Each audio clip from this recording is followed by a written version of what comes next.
San Berardo de Carpio, kasaping pari ng Primero Orden at pinakaunang Franciscano na naging martir. Malugod po namin ipinakikilala sa kanyang unang paglabas ang imahe ni San Berardo de Carpio.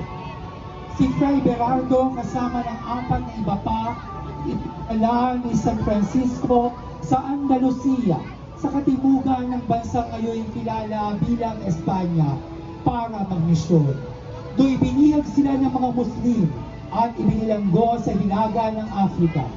Palalayain na sana sila kung mangangakong di ng muling mangangaral, ngunit hindi sila pumayag. Dahil dito, pinagtataga sila.